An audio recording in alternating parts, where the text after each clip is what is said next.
Hello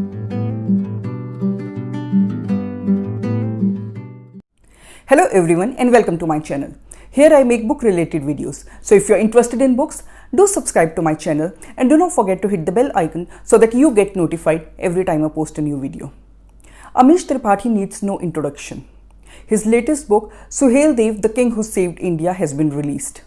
I finished the book yesterday and here I am to share my review of the book. First, let me tell you that this book is not entirely Amish's work. This is the first book written under the Immortal Writers Center, a team of writers who help Amish in conducting research and preparing the first draft. However, the concept comes from Amish and he clears the manuscript. Here is what Amish says about the Immortal Writers Center in this book. I work with a team of writers to whom I relate the complete story and the research material to be read. They then write the first draft, which I then work upon. So the genesis of the story and the final writing is done by me, while a team drives the first draft. We have tried our best to ensure that the book from the Writers' Center read like any other book of mine. But we wanted to honestly state upfront that these books are a result of team effort and not just my sole work.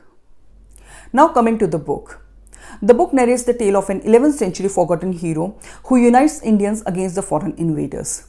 Set in 11th century India, Legend of Suheldev begins with the invasion of Mahmud of Ghazni and his Turkic army as they destroyed the Somnath temple dedicated to Lord Shiva. They not only destroyed the temple, plundered it, but also broke the revered Shivlinga. The barbaric Turks continuously razed and looted Indian cities. Men, boys and infants were mercilessly killed, while women were brutally raped and sold as slaves. The book traces the journey of the warrior Suheldev, who united Indians across religions, caste and regions under his leadership. The bandit prince and his followers put up a fierce resistance against the Turks. Suheldev is crowned the king of Shravasti when his father King Mughaldhwaja dies. Soon they face another invasion when Salar Masood, the nephew of Mahmud of Ghazni, returns to India with a massive army.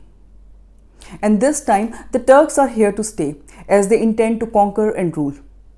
And all of this culminates in the magnificent Battle of Bahreich, where King Suheldev destroys the Turkic army down to its last man. What I liked about the book is that Amish brings to us the inspiring legend of the great patriot Suheldev, whom very few of us knew about. I had never heard of Suheldev before I read this book.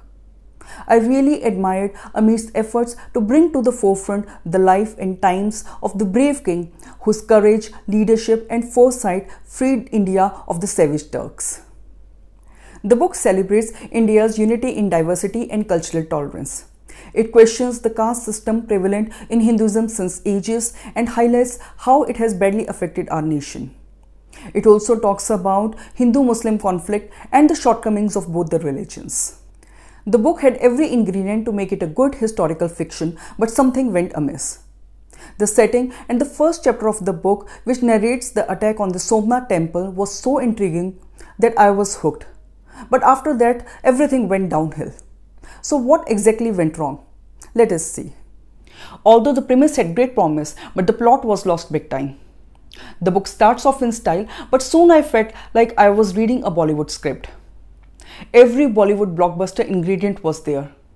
Tragedy, a subtle romance, patriotism, revenge, and this kind of killed the narrative. The main character is loosely inspired by Robin Hood and his band of followers.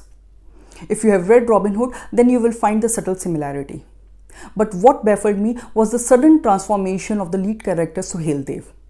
An ordinary prince who didn't want his elder brother to go and fight the Turks suddenly decides to leave the luxuries of the palace and go to the forest in order to engage guerrilla warfare with the Turks. It is just so abrupt. Characterization is a big flaw in the book. None of the characters, including the lead character, had any depth. There are a bunch of underdeveloped characters like Toshani, Abdul, Govardhan, Aslan, Ashwaghosh, etc., who are somehow tormented by the Turks and join the crusade against them. Another thing which put me off was the love angle between Suheldev and Toshani. Toshani was a brilliant archer and a formidable warrior, but she is reduced to a mere love interest in the book. Now coming to the presentation of the book. The author has tried hard to add an element of suspense, but in vain. The main twist of the book was so poorly written and is almost unbelievable. There is very little of Amish's philosophical touch which we expect from Amish's books.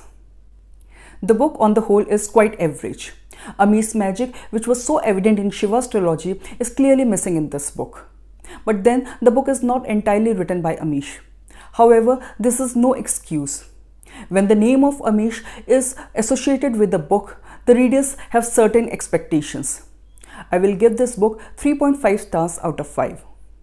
In spite of its shortcomings, I'll still urge all of you to read Legend of Suheldev, because this great warrior and his sacrifices need to be remembered. So this was my review of Legend of Suheldev.